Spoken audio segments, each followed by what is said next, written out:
One thing I want to talk about before we begin today's training session on Ku, or the void, okay? I want to discuss motivation of training. And you guys here have seen hundreds of people come in here and then gone really quick. You know what I mean? And one thing that I think we can all say is, you know, some people leave because they've moved. Some people leave because of, you know, finances. I mean, there's always that small group of whatever. But let's be real. More than 90% of the people quit because it's too hard for them. It's too rough. I've even had people join the organization with the intent to be a teacher or be a teacher, and then it's too hard for them. You know what I mean? So, you know, people leave to do something much easier so they can make money doing easier shit. You know what I'm saying? Like, let's just be real about it. That's just that is a fact. The world of martial arts has become 99% of all martial arts, I've said it a million times, is bullshit. It's crap. The world of martial arts has become this cesspool of crap. And it's embarrassing for me because I'm trying to do something that's correct in this world of shit. You know what I mean? And for me, even doing the steps that I do all the time, trying to make sure that I put forth real information and real history and you know, validity of kata, and doing the correct steps from realistic self-defense, you know, real traditions, real history, everything that we're doing, we still have people come in and they train and they leave because it's too hard, or they leave for whatever. Usually it's because it's too hard. They can't stick it out. What really sucks is that when you start looking at this mindset, right? You start looking at the mindset, you have to ask yourself, what's the motivation of training? And I made a video for YouTube yesterday, the day before, but sometime this week, I've made a video for YouTube, and I talked about how everyone trains for martial arts for many different reasons. No one trains in a martial art for one reason. No one just says, well, I just want to train in martial arts for self-defense. Well, it's not true. I mean, you probably do it for self-defense and physical fitness. You know what I mean? So there's always more. Maybe people are looking to have like to get to know a second family, to get to know, be socially involved in different groups.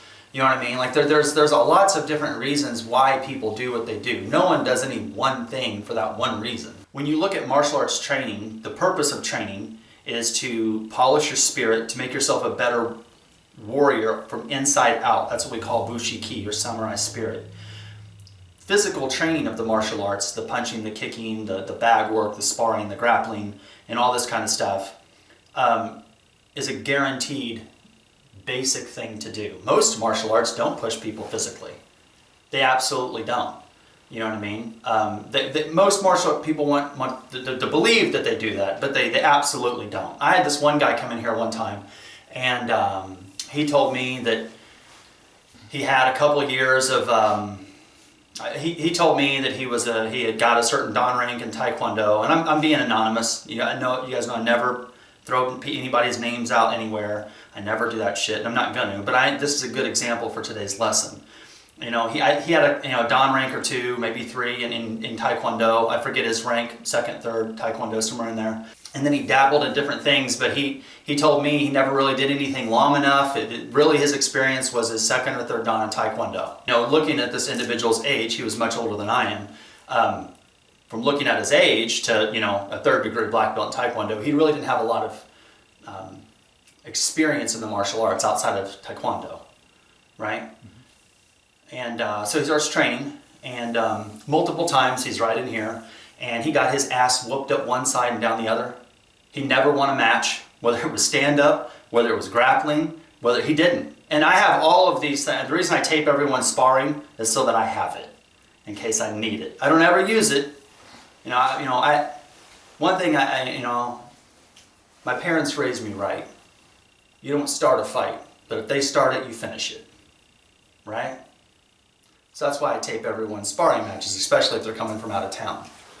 So, comes in here, this individual didn't win nothing. His ass whooped on all of it. Stand up, grappling, throws, every dimension of, you know what I mean? And to be honest, in the moment, let's go back. We go back to this moment. You'll see where this lesson is going, okay?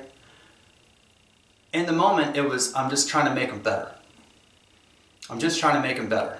It's okay.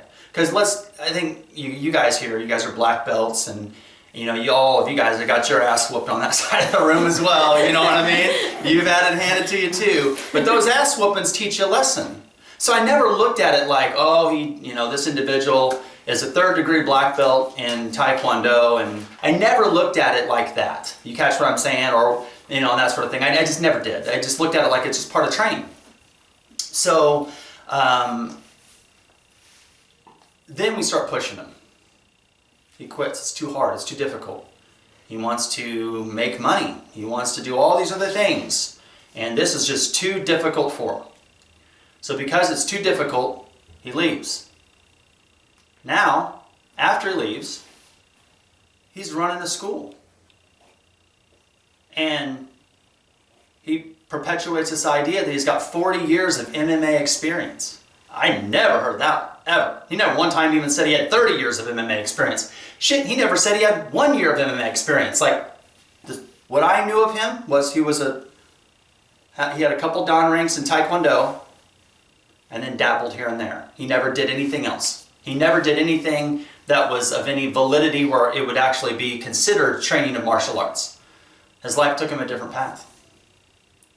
So now looking back at this, I look back and I say, well shit, if you're claiming you have 40 years of martial art experience now, that means when you were here, you had to have at least 30 years. And if that is the way that you spar and fight and grapple after 30 years of experience, I feel sorry for that person. You know what I mean? And that individual will never get it. I'm sure there are people that's paying him money and saying that, calling him sensei and master and all this kind of stuff, but that individual will never get it. Because hard work always pays off. You can't take the easy way to succeed. So leaving something that's difficult, that's whooping your ass, to going somewhere that's clearly you get a dan rank or 2 and a teaching license in a year or whatever, that's clearly easier than over here. And going the easy way out is never the road to success.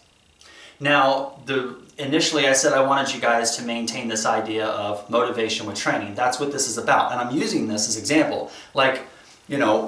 Is this individual, the story that I said, is this the only individual like that? No. I mean, you've been here fucking longer than anybody. We know there are multiple people that's come in here that's had a dan rank in a different art, get their ass handed to them, they didn't like it, they left and they're doing something easier, right? I mean, shit, we can come up with a whole list of people. I just use that one individual, right? And again, on camera, keeping it completely anonymous. I don't do that kind of shit. I don't put people's names out like that.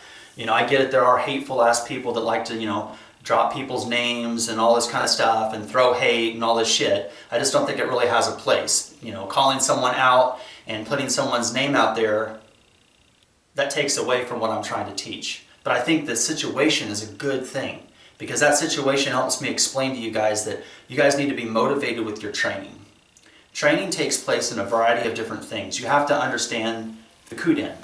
You have to understand the keiko, the training aspect, not just the verbal transmission, but the keiko. That has to be backed up by the kihon, and that's the basics, right? And then you have to understand the kata. Now, the kata is comprised of waza, and most of you guys are all going to know a lot of this as I'm getting ready to say, but I'm putting a little footnote here for the camera. But the kata is so important because they're lessons that are passed down through the generations that we keep and we give to the next generation. That's why, in classical martial arts, kata is so important. And doing the kata the way it's supposed to be done is so important. But beating someone up doesn't take talent. Hurting someone doesn't take talent. Violence doesn't take talent. In fact, violence happens because someone doesn't have control. You have a 12-year-old punk little kid up the road with a fucking gun. He has no control. He was never taught right from wrong. So what does he do? He creates violence. He goes to school and shoots the son of a bitch up. He goes to a church and shoot it up. He goes to a Walmart and shoot it up. Because he has no fucking control. So someone who says, well, in my martial art, we just got to be able to punch and kick. All I give a shit about is fighting technique. And if you can do the move, well, then you're good to go. Well, that's not intelligent. I caught myself. It's fucking stupid. It is. To be successful at everything, it takes hard work, and it takes dedication and discipline. Everything in my life, and I'm not going to sit here and say that I'm a saint, or I'm an angel or whatever like that. I make my mistakes just like everybody else. I make them every day. But if you look at everything in my life, it's been the same damn thing for 2 decades plus. Ever since I started the Budo, this is it.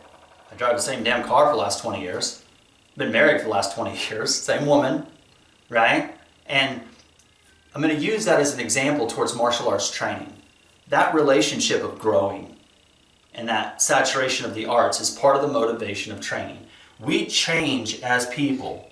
We grow. I use the word change. That's wrong. I want to retract what I just said. As we get older, we grow to be the person we're going to be. All of you guys in this room, I promise you, there was a time in your life where this was how you would define yourself. And then this is how you would define yourself. And this is how you would define yourself. Now, not that those things changed, because in that time, that was your thing. But now you're like this. And that growth is important. It's kind of like in nature, we see like the snake, and the snake loses its skin. The skin is that skin that sheds, it's needed for growth.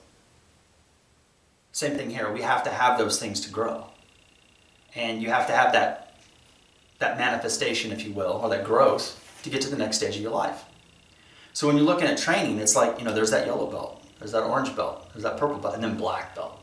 And then, oh shit, it gets hard. Here comes second. Oh shit, here comes hard. Here comes third. You know what I mean? And that constant dedication towards doing what it is that's going to help you succeed. Now, martial arts gives you the skills to succeed in all areas, not just in the fighting and combative world. And I know that a lot of people would disagree with me. They think, well, if you're doing martial arts, it's all about fighting. It's not. Like, take this individual that we talked about earlier who just left because it's harder and now he's doing whatever.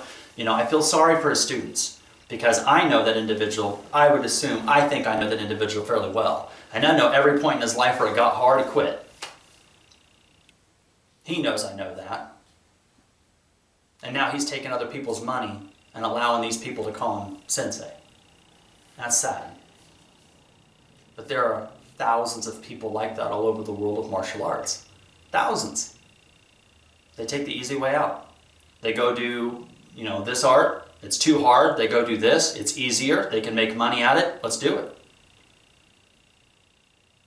That doesn't make, you know what I mean? And all arts are think about this. They have all these different arts to give you this variety, but they're all supposed to be doing the same thing. Isn't that funny? How they're all supposed to be teaching you how to protect yourself and the ones you love in an intense, violent situation. Why you need so many goddamn options? It's pretty simple to me. You need to get your ass kicked, and you need to learn how to not get your ass kicked.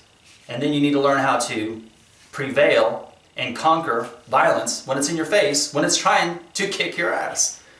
It doesn't have to be complicated. But too many martial arts are hell-bent on the idea of, well, we're not going to push our students. We're not going to create a negative or a violent atmosphere. Well, then what the fuck are you teaching them? Are you lying to them? Are you going to sit there and say that, oh, what I'm going to teach you is going to protect you in that arena? So when we talk about motivation of training, you need to ask yourself these questions. Why are you training? Right? Why are you training? What are you training for? What do you want to get out of the training? And those are the things that you constantly have to focus on when you're training. Those are the things that you need to make sure that you're getting those goals. We all, like I said, just like a snake sheds its skin, you want to keep making sure that you're doing the things properly so that you could grow to the next stage of your life. But success comes from discipline. You cannot have success without discipline. There's no other way around it. Every morning I wake up, I do the same damn thing. People say all the time, God damn, Soke, Anshu, or sensei, or whatever word people use to, call me. You got 50 plus DVDs. You wrote 6 books. You have an online Ninjutsu dojo. Plus you run yours here in Kansas City. All these things. How? And you're this age. How? And all these awards. How? And then people, they keep telling, you have outside influence of people. Some people saying they love you, some people saying they hate you, some people post kind things, some people post negative things. But you just keep going. How? Success doesn't happen without discipline. I have done the same thing year after year after year, and I've not stopped. Dupree's in the position he's in because of the same exact situation. He's in the same thing year after year after year after year. And that's why he's in the position that he is in the martial arts, at least in this organization. Because he doesn't quit. And it's just that constant success, that constant success. It's not turn the thing on high, burst a bunch of flames, and then come down. No, it's, right? It's like we talk about my car. Well, I had bought a car. And then, you do this, you do this, you do this, and you slowly get, my success in building the Mustang that I want has happened over a long period of time. Me and my wife, we've been married over 20 years. The way that we love each other now, not the same thing when it was like in the 1990s when we met each other. We were doing lots of things that were different in the 1990s when we met each other than what we're doing now. The growth of marriage changes after 20 years. Still love her to death though. You know what I mean? And she's grown. She's grown through her growth process. And no matter all the things that she's done, and she's experimented with and enjoyed and then lived through the ups and the downs, I stood by her side no matter what. And everything that I did in my life, the experiences and the things that I tried and the ups and downs of my life, she stood by me 100%. And over 20 years later, we're still together. Still happy as shit. You know what I mean? The martial arts is a relationship. You should grow with the arts. That's why it's so important to understand the kata. That's why in the below black belt, it's all the waza stuff. Punches, kicks, takedowns, throws. The stuff that people want to, and those are the things that you should learn first. I ain't gonna shit you. But we all know that Shodan just means high school diploma. It's the basic, it's your basic level. A black belt means you can do the skills needed to protect yourself at a basic level. That you're at least there, right?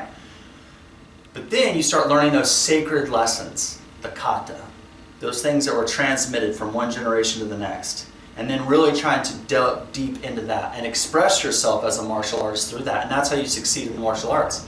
And that's the way that you should succeed, whether it's, hobbies like me and my Mustang or whatnot, or the way that I do my workouts every morning, or marriage, or martial arts, or finances. I'm sure the people that put, $5 a week into a bucket probably better off than people than I'll put some money in the savings account when I get some. Right? The people that stay disciplined with their finances or tend to do better with finances. Right? Same thing. Success happens because of discipline. You don't succeed once in a while. You don't do the right thing once in a while. You do it all of the time. And if you do the right thing all of the time and you stay disciplined all of the time, you will succeed.